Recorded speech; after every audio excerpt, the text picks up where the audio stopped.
Welcome to the Love Rekindled show, where real stories, heartfelt advice, and expert guidance come together to help you create richer, more meaningful relationships. Meet your certified relationship coaches, Margot and Antonio Taylor. Through transformative coaching, informative workshops, and special events, the Love Rekindled community empowers families and couples to grow closer, communicate openly, and embrace the power of love. This is the Love Rekindled show. Let's begin.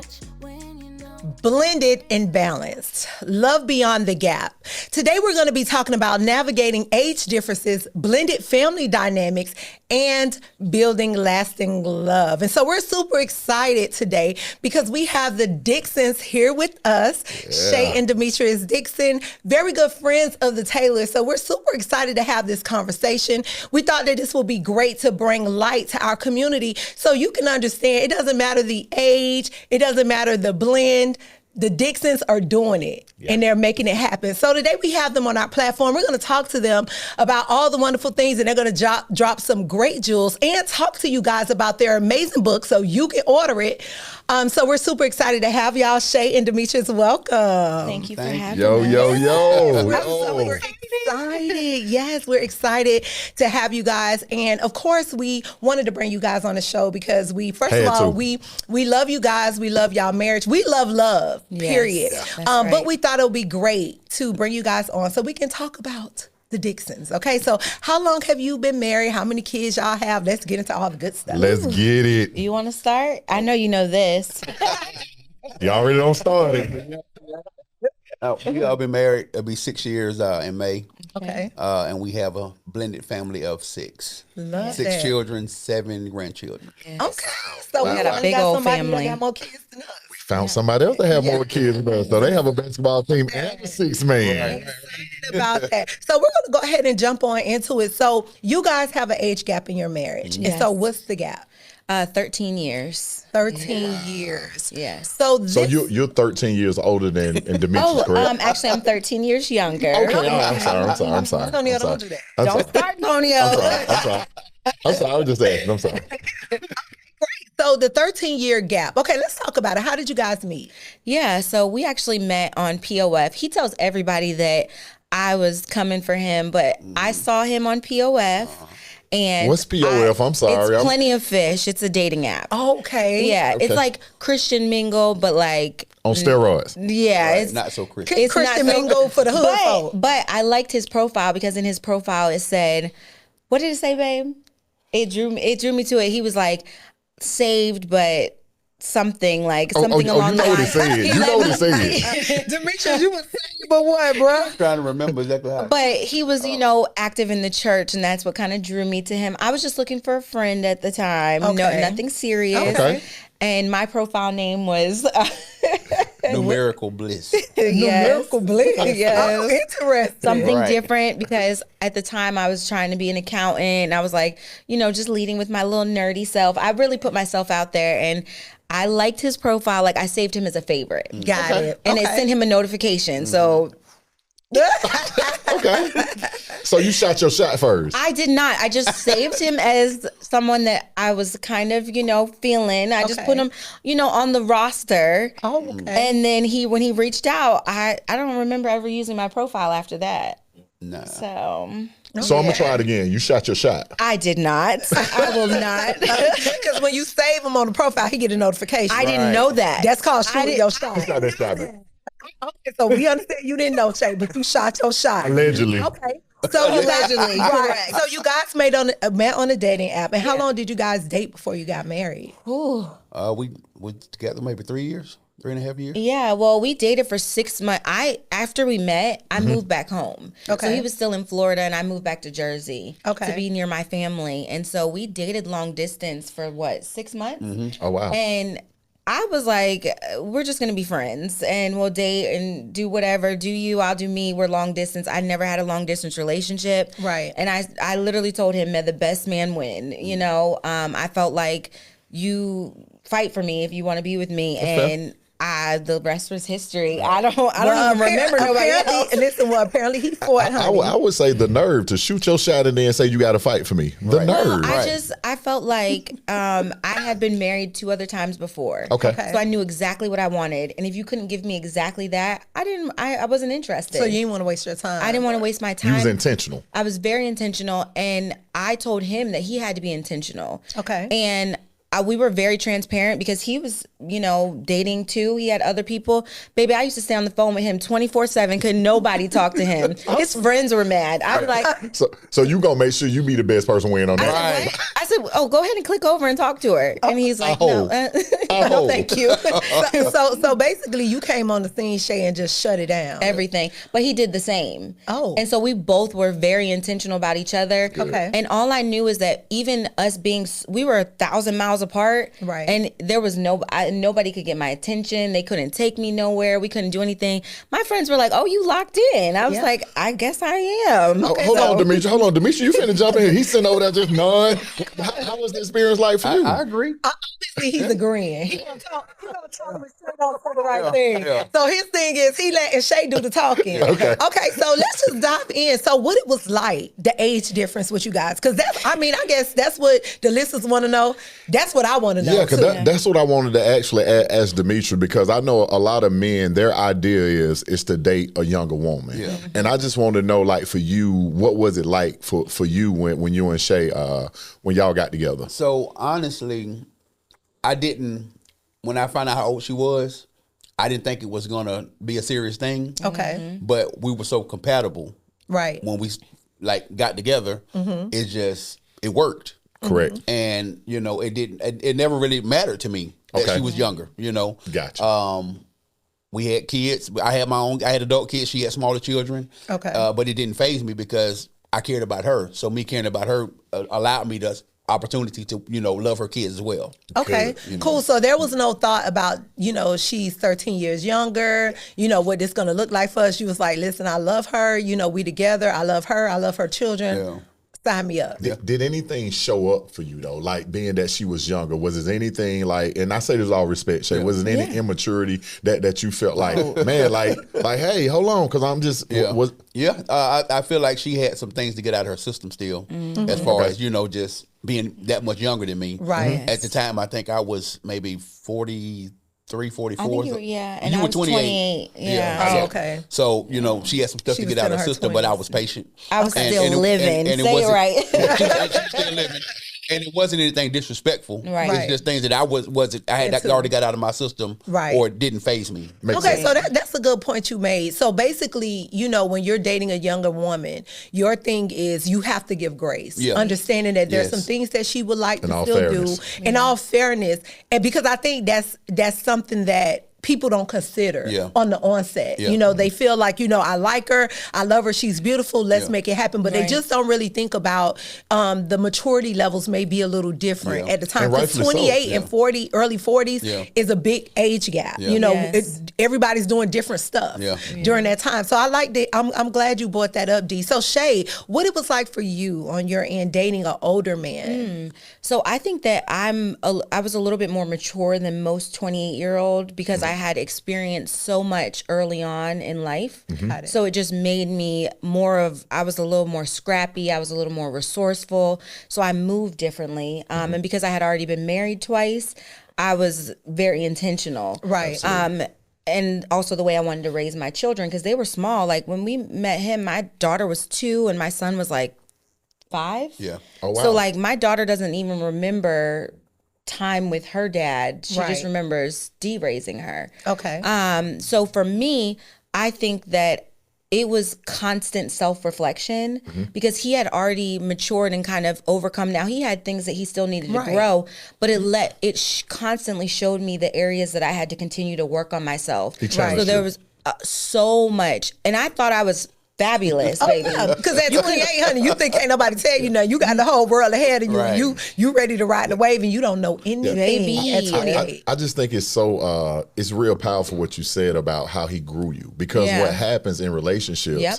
I'm sure you grew him as well. Yes. And I tell anybody, that's how you know you probably in the right neighborhood. Right. When somebody can grow you, or now they're gonna get on your nerves. Why? Because nobody wants to yes. grow. You'll Right. fight. Right. You'll fight to stay the same. Tooth and nail. Man, when you got somebody that's intentional about growing you, it's the best feeling in the world. It really is. And I'll tell you, he helped me mature and grow more in the front end. And then as I matured, I was able to do the same for him. Got it. As we, got closer and we grew, into business and different things.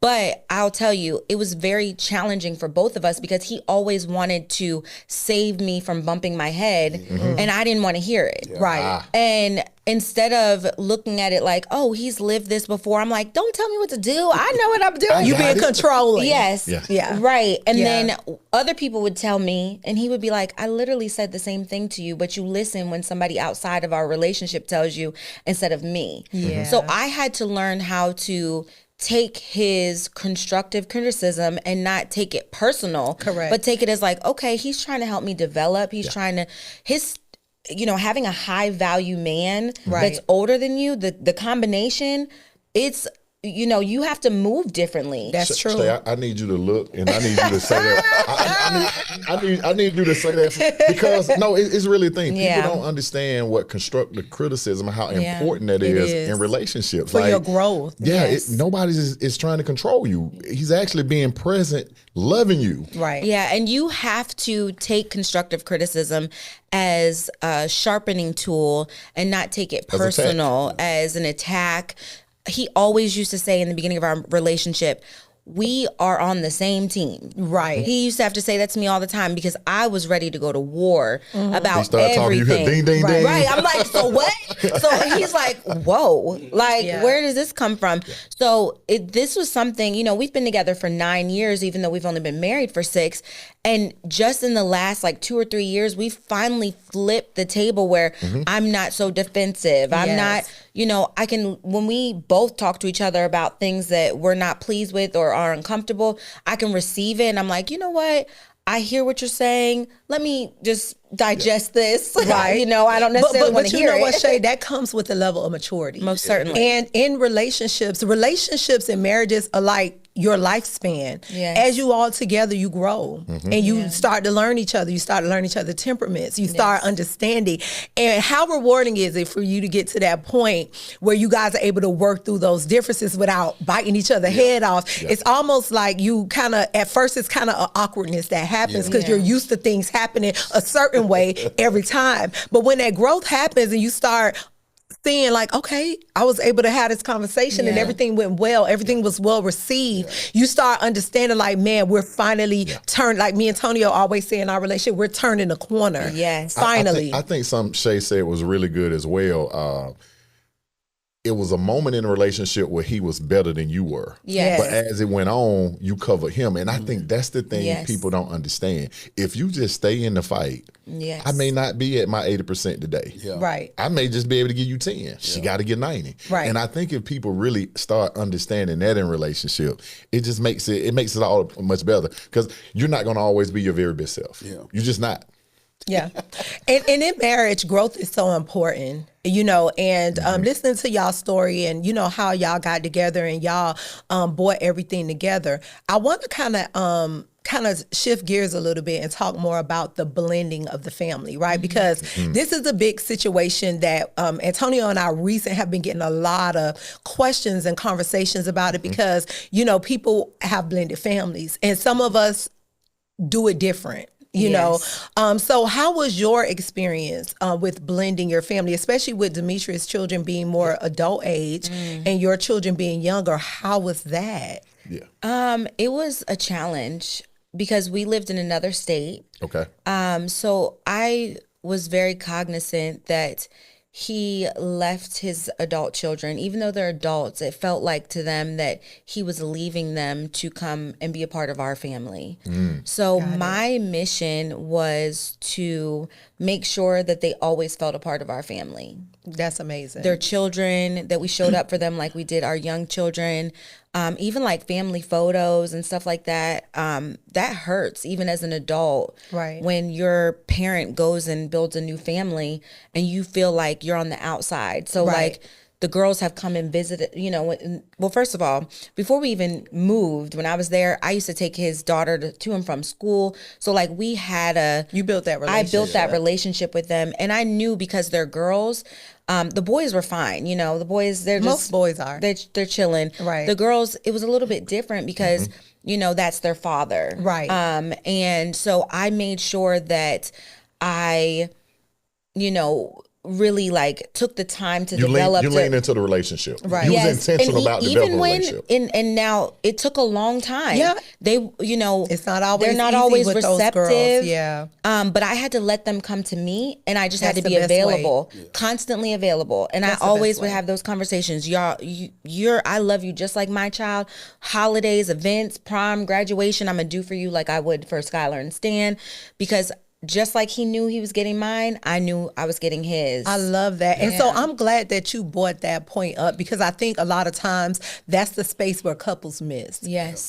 Blending it's called blended families Yes. for a reason. Right. It sure is. Right? So you got to That's blend. hard work. It can't It's be work. your children and my children. Not at right? all. I was just telling somebody the other day, when Antonio and I, at the moment we decided to be together, we have 5 children. That's just it. That's all. And you have to have that togetherness. So Shay, I appreciate you sharing that. Yeah. Because a lot of stepmoms, you know, being a stepmom isn't easy. Not at And all. especially when you have a stepdaughter. Yes. A lot of times that can be challenging because of the relationship that you're now having with her dad. Right. And also too, a lot of times it's that outside emotional influence from that other parent. That's right. That causes the disdain and causes the distance. So that was a great point that you brought up, that, you know, you kind of just stayed in front of everything, you know, letting the children know that, listen, I'm here for you. Like, I'm here for all of the children. All of you. And I think that's amazing. I want to ask you one question before we hop over to Demetrius.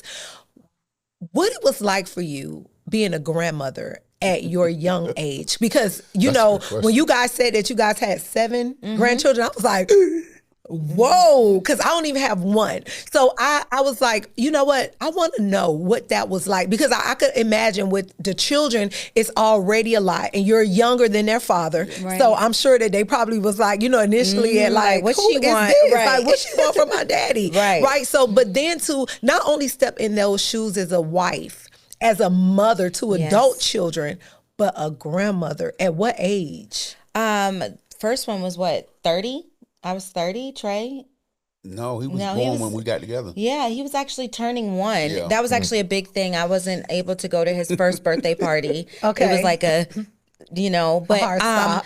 I think that I was always respectful. I never really like crossed the line too much. I didn't really care too much about a title. Right. And my actions speak way louder than you can say that I'm the bonus grandmother, I'm the stepmother, but my actions speak way louder. I was there for all the events I could, births. What it was like, it was a maturing moment for me, because that's what really started to mature me, because it made it not about me. It was Right. about our family, our legacy. And over the last, like, my oldest grandson is 9. He'll be 10. And Oh, wow. he has a special place in our heart because he was the first one. Right. But he helped develop who I am as a grandmother, because, well, I'm a Gigi. So I don't even Gigi. say grandmother. They all call me Gigi. All right, Gigi Shay. But it's a healing process for me, because I'm able to do things that I wish I would have been mature or financially able kids. to with my kids, or things that I didn't have as a child. So Right. it's so healing through this process. and they love me. Love it. They don't care. Good. You know, they ask questions. They're like, well, you know, and they'll bring up their other grandparents. And because even his ex-wife and all that, we're all believers. So even if we don't have a relationship, there's a mutual respect. Right, and that's good. That's And very they always important. say, "Oh, you know, my other grandparent," or you know, and I always say, "Yes, oh, I love it. Tell her I said hello." You know, we're all family. That's good. We're all Good. family, and Love so we that. tell them that. I always wanted to know how that journey was for you Yeah. because, I mean, even now, I'm about to be 45 and I'm not a grandmother, but just as we're having a conversation, I Yeah. was thinking like, geez, Shay, like, how was that for you? Because I it's could so only different. imagine how that was. Okay, thanks So for sharing. Demetrius, for you, because I know, because I'm a stepfather, I know the charge that Yes. comes with that. What was your experience getting into that situation, relocating? And I know it even went deeper for you because, like Shay said, quote unquote, you left your kids to raise her kids, how it can be looked at. So the funny thing about it is, out of the 4 adult children, 2 of those are stepchildren. The oldest 2. So I had already experienced raising Them. stepchildren from literally 3 months old and a year old to adulthood. So doing it with Shay, it just Second everything nature. rolled out. Yeah, second nature. Right. You know, so, and like I say, you know, in our dating time, we spent a lot, I traveled to Jersey back and forth a lot. I got to know them before they ever moved away. So I'd already built the bond with them. Got good. it. And so it worked out. Yeah. Got it. And so how was it? it for you? I'm sorry. I'm sorry. How was it for me? I mean, leaving your children. Oh, it was moving. very difficult. It was very difficult because my youngest daughter was a senior in high school. And so even though she spent more time with her mom before I left, Right. we still had a bond. Right. And so, you know, she understood, but she still felt like I was leaving her. I could see that. So I had to take the extra steps to make sure I was still present even though I wasn't present. right. I get that. Really quick, if we fast forward, how's the relationship now? I know she's gotten older, just Yeah. different stuff. Because my whole thing, I be wanting people to know it ain't gonna always be this way. Yeah. That's right. So fast forward now, how is it? I think it's much better now because she's older. She has children of her own, Yeah. so she can understand The love, sacrifices. the sacrifices. You know, being in a relationship, she can understand that more now because she's older. Got it. You know, we still have different things that go on. Yeah. Children gonna always be children, True. Absolutely. and they got to understand parents gonna be parents. That's Absolutely. right. All At day. one point, she's gonna deal with things with her kids that they're Yes. not gonna understand, but they'll get it over time. What the thing is, when she started dealing with her situations with her children, she's gonna hear her dad's voice in her ear, and it's gonna pull her back That's in not and say, you apology know gonna what? come. Right.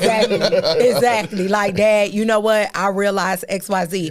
So that's great because Antonio and I, we definitely wanted to talk to you guys about the blended Yeah. family because we have a blended family as well, and it was very difficult for us at first, right? And so for us, we definitely try to give the message and let other people know that, like Tonio said, it's not going to be this Always way be like- always. You know, sometimes you just have to have those hard conversations and you have to get through those struggle just moments stick together. and just stick together through it to get to the other side. And I just think that is just so important. For Antonio and I, our blended family situation was a little rough at first. It was. And then the not the problem, but our challenge was our children were very close in age. Yes. Very close, like years apart. So even right now, they're 27, 26, 24, 23, and 20. Oh, yeah. So imagine So when we the time got had together, 14, 13. 14 on down. Okay, so hormones raging, they're crazy as heck. Yeah. And then we dealing with The outside parents and the outside influences.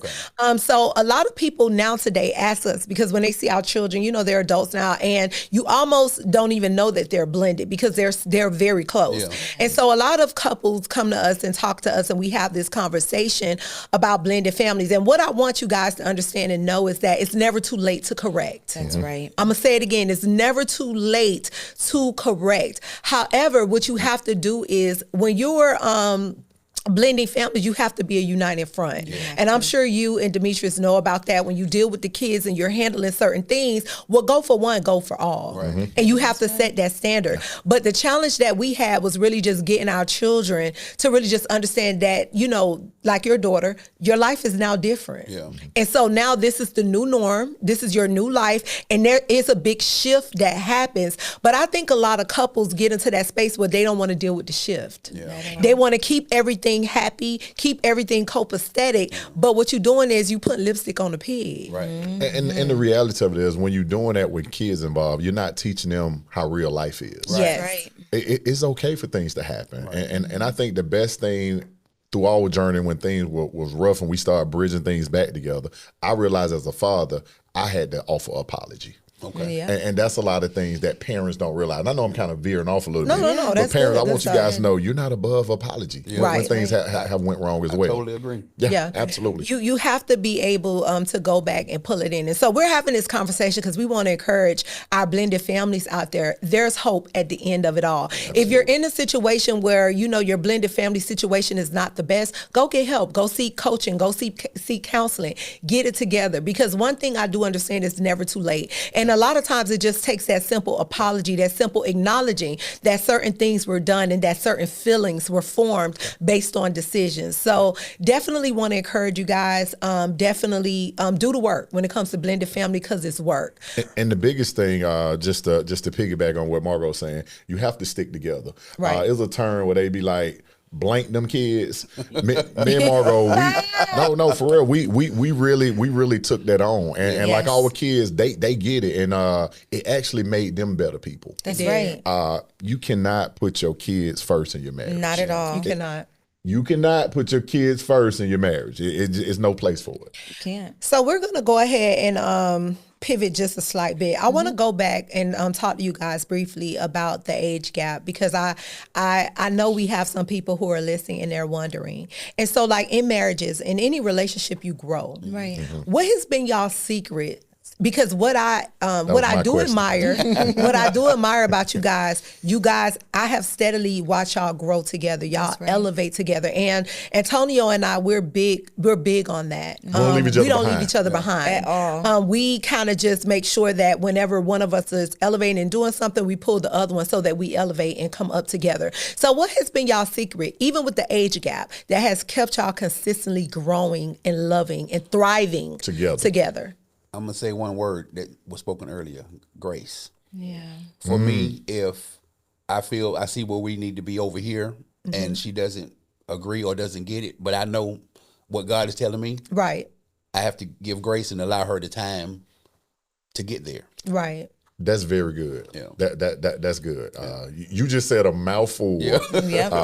That's good. Grace is definitely needed, Demetrius. So I appreciate you sharing that. I mean, grace is needed on a regular basis With that in marriage, Okay. across the Because the board. reality, you cannot remain in love without grace. Right. That's right. It's no way. Right. It's no way. Right. And so, Shay, I'm gonna ask you, what are those intricate things that y'all have implemented in y'all marriage that keep you guys on that steady flow of thriving? Yeah, so definitely the grace, but more importantly, we have structure in our marriage. So I don't want to say we run it like a business, but we have strong boundaries with ourselves, with our children, with outside people.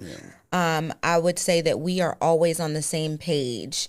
So when you're always on the same page, when you get off the page, you get back on it. And we get back on it through fasting. We fast together a lot. That's amazing. We pray a lot together, and we have strategy sessions. So like we sit down and we have meetings at the end of the year, quarterly, monthly. That's really good. Weekly, sometimes daily. If we're going through something and we can't get resolved every day, I'm like, I need 30 minutes undivided time. We need to sit down in a place where nobody's at and hash this out. Right. So I would say definitely fasting and praying and always being on the same page. Right. Because we have been able to be like a rubber band. Whenever we get off track, we bounce back. That's been our whole entire marriage. Yeah. Even when we're like, we've been in some spots where we were like, we just don't need to be together. Right. Because you're so different than me. I want something different right now in this season. Even me, like after 9 years of being together, I'm a completely different person than when he met me. Oh, absolutely. So we went through a phase where I'm like, you cannot treat me like the 28-year-old girl that you met because I'm not her. Right. And he's like, oh, okay. Right. But then I didn't explain who I am now because I'm still developing and figuring that out. So he like, so what you want? And Who I'm are you? like, Who am I the talking conversation to? we had. You were like, you gotta Have be the direct with him and have the conversations, conversation. I'm like, he should know. And Right. you're like, Shay, stop playing. Yeah, you gotta talk. You gotta have the conversations because the thing is that, and we say this all the time. Women and men, we wake up different. We do. We wake up different, and man, we would jump right in that boat and feeling like you better be a mind reader. You been here 5-6 years. You should know what I'm thinking. You should know what I need, what I want, and what we don't take into account in our marriages as we grow. We're developing and we're growing in real time. And like you said, Shay, you're nowhere near the same person you were 9 years ago. And right guess here. what? Last year, you're not the same person you was last year. Right. And Definitely guess not. what, though? He's not the same person. Not at all. So when you put all of that in the same box, you got to have some You have uncomfortable to get on conversations. You gotta the do it. conversations. We address so many uncomfortable things, and we make sure we're like, is now okay time to talk? I have something I would like to talk with you, because I like to talk about it right now, right away, and he's more It of like always be one. Yeah, because It always be one right on now. my chest, and I'm like, so I gotta carry this? Yeah. No, we gonna talk about And this. to your point, that's something me and Margot had. Because Yeah. I'm like you. Yes. I need to talk about and it he like, right hold now. on, right now, at this time. So Well, the thing is, that's part of respecting your differences. Yes. Because everybody process different. Yes. But one thing you can reassure, in every relationship, in every Yes. marriage, there's always one. There is always that one. Say, this is my problem. I want to That's talk fabulous. right now, today. Put your coffee down. Let's your have this phone down. Look, be late to work and sit in the car and talk to me because I got something I want to get off my chest. Yes. But the thing is that when you're a team and you're learning each other and Yes. you're maturing, you understand to give grace and give that right. person their time and space. I promise you, and Antonio can definitely contest to this. I promise you, if you give me my time, I'll come back better for the conversation. Well, That's if this you man push right me here. and force me into the conversation, Baby, you're not I gonna don't wanna like talk. it. I'm like, okay, so maybe I'll come back at a different time. And look, and what you say to me is just please and thank you. Now, now I will say this, guys. There's a healthier way to do that. There is. Honey, I hear you. This Right. is not a good time for me. We're going to talk Right. about it, but just give me a minute. And you right. don't get to wait 2 weeks. Right. Right. No. Just be I mean, saying, I definitely think there should be some time frame within Yes. the 24 hours. We I can think talk so, about too. this. Waiting a week and days, that's now you're avoiding. Yeah. Right. So now we got a whole nother level Right. of And if I'm completely honest, I actually appreciate the fact that I actually have learned that from Margot now. Yeah. Because what I realized when I was speaking fast, Yep. I was basically just telling you how I feel. Right. I wasn't telling you what I think about it. So Correct. now I sit with myself now. And process. Because now I'm just not pouring my feelings out on you. I'm actually telling you what I think about it. Now we're Right. going to have a more mature and better conversation. And I then agree. too, what that did for me, it kept me off the defense with stuff because I felt like when he would just tell me how he's feeling. Yeah. A lot of times that's not what happens. Yeah. Right. You get what I'm saying? Your feelings Wow. and what actually happens Wow. can be two different things. Right. Yeah. Something can really happen and your perception of what happened Yes. could just be totally wrong Yeah. or off. Or very- you're receiving it from whatever hurt or Correct. pain Yeah. you have, and it's a trigger. Because that's what I Correct. realized for me. He would say something, and I would be triggered. And I'm like, "Oh no, we finna go," and he would be like, "Okay." But once I calmed down, I realized I could be like, "You know what? That really triggered me. And moving forward, I would appreciate if you handle me differently." Or I was looking for you to affirm me in this moment, not to, do something different. And so now we communicate differently, and I feel like we are able to give each other what we And need. I think this is a great time for me to say this for men. I'm going to plug the men. Ladies, if you listen to us fully, without getting triggered, you may actually hear what we're really saying. And I'm serious.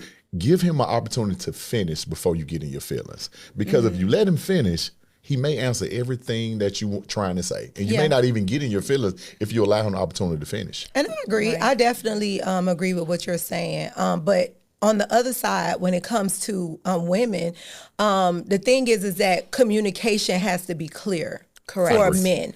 A lot of And we times. terrible with that. I right. can A agree. lot of times it's the emotions and feelings that you're hearing, not talking from a space of, because the thing is that when you're impulsive and you coming off with your feelings and emotions. Yeah. But when you can sit and self-soothe and sit with yourself a little bit, because you start realizing, you know what?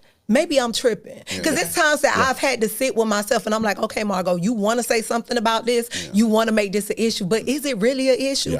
Is this really what's really bothering you? What's the real source of your issue? And when I do that, I realize that I'm able to communicate to him better and I'm able to reach him, because I'm at a place right now at this age in my marriage, I don't care about right or wrong. I just want to be heard, and I want us to fix whatever the problem is and grow from it, right?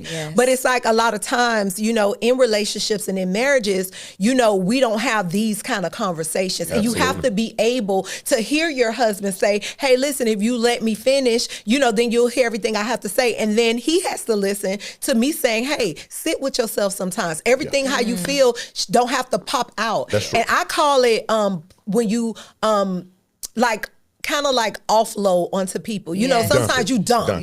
And dumping can be very tough sometimes. I have definitely been guilty you know? of that. I have definitely been guilty of that. That's why we're having this conversation, because we're here to help and give actual tools to help people in relationships work through things. So as we wrap the interview, we want to talk to you guys about your book that you have. And give our viewers a little bit information about your book and what made y'all want to write the book. Yeah, we actually, so the funny part is Demetrius, well, both of us, when we were at the Love Rekindled retreat, we actually got a word that we were going to write a devotional. Oh, wow. And we were like, oh my gosh. Hold on, where y'all was again? At the Love Rekindled couples retreat, the very first one.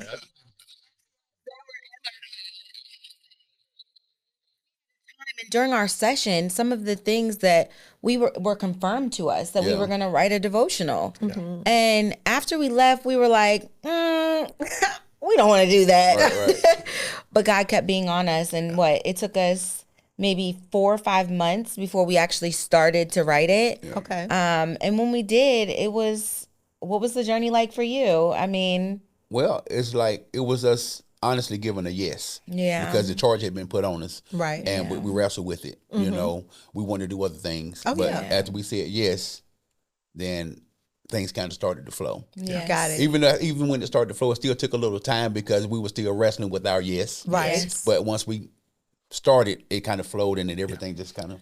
Don't it flow more easier when we give God that yes more simple, and we'll be kicking and screaming and falling all out on the floor every time. Give us the name of the book, because I actually read the book, and the book is actually a great book. And how could they purchase the book?